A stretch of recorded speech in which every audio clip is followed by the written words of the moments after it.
Ural-kuorma-autot.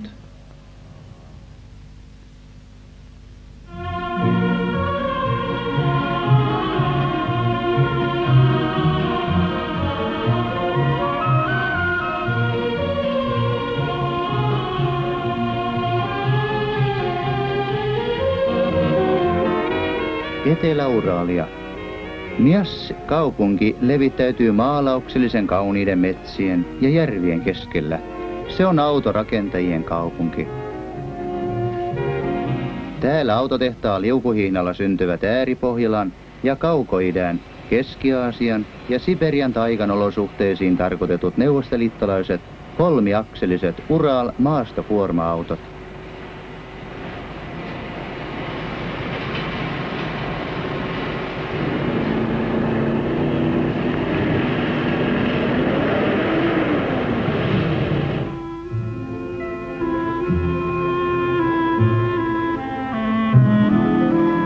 Niiden, jotka eivät ole olleet näillä seuduilla, on mahdotonta kuvitellakaan, mitä on tiettömyys ikuisen roudan, sumujen ja lumituiskujen olosuhteissa, mitä on 60 asteen pakkanen.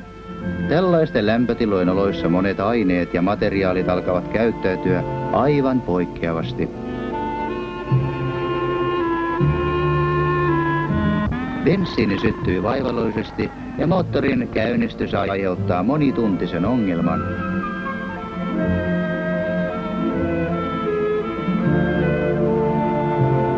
Kumi muuttuu hauraaksi kuin lasi. Kuten on käynyt tämän auton kumin kanssa. Pakkasessa murtuu jopa teräs. Ihmisten oli vaikea käsitellä Pohjolan karuihin oloihin sopeutumatonta tekniikkaa. Jouduttiin välillä näinkin lämmittämään pysäköinnin aikana jäätyneitä auton renkaita. Kuorma-autojen hytteihin asennettiin lämmityspattereita ja omatekoisia uuneja.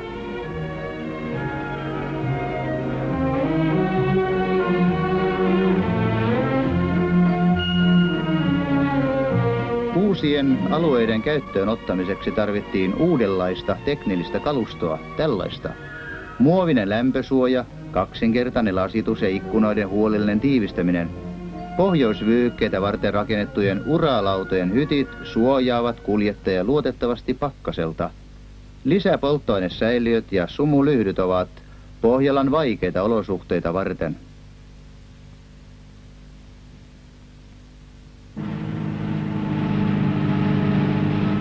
Pohjoisalueita varten rakennetuille Ural-autoille antavat erityisen lujuuden pakkasen kestävät teräslajit.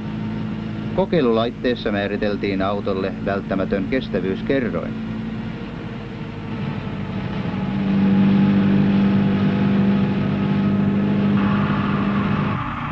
Maastoauto on lähtenyt koeajoon.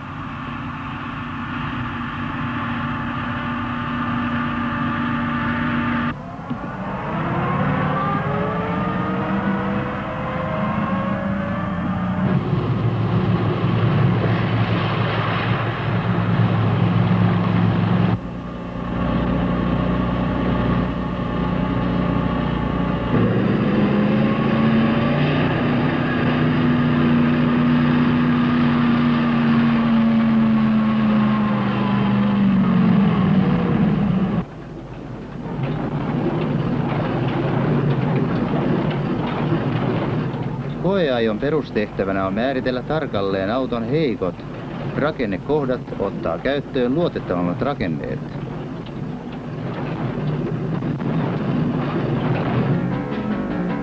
Ural-kuorma-auto on jo ansainnut hyvän maineen, mutta auton kehittäminen ei keskeydy. Ural-autot lähtevät joka vuosi tehtaalta monien tuhansien kilometrien koeajoille. Toiset pohjoisia seutuja varten sopivine rakenneratkaisuineen lähtevät Jakutiaan, kylmyyden navalle, Oimakoniin.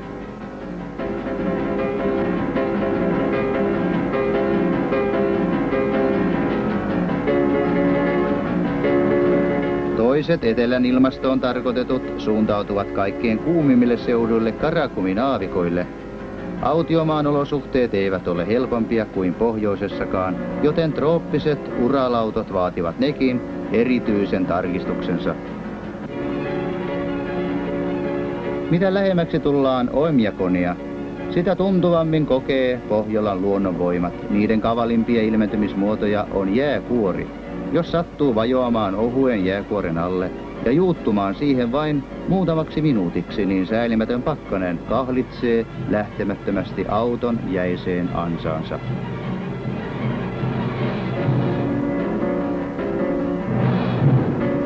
Kolmen vetoakselin, tehokkaan moottorin, luotettavan voimansiirron ja vaihtopainerenkaiden ansiosta Ural etenee varmasti jääkuorta pitkin.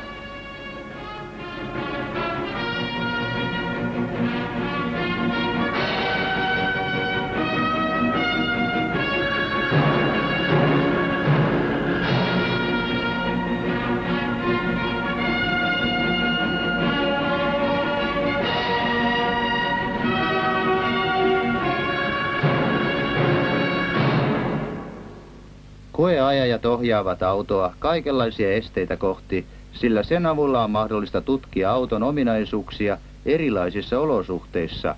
Tänään on 54 asteen pakkanen.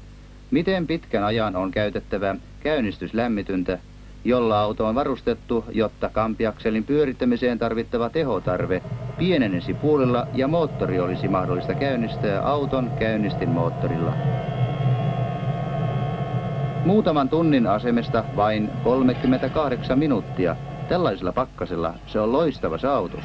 Monien päivien aikana tarkistetaan vaativaisesti uusien Ural-autojen kaikki mekanismit.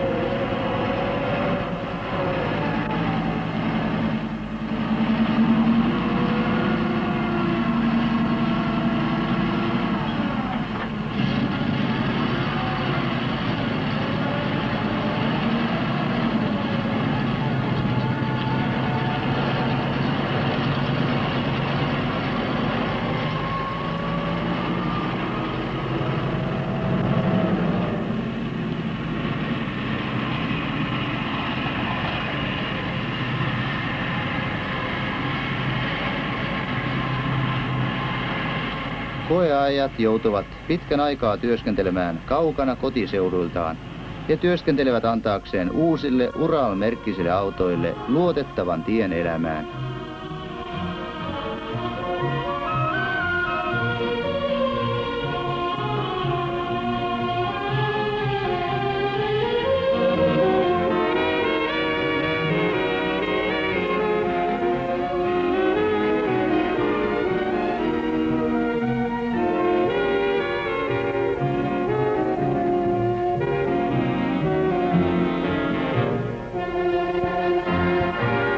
Elokuvan valmistukseen ovat osallistuneet Dmitri Radovski, Lazar Khvalovski, Anatoli Titkov, Lev Jefimov ynnä muut.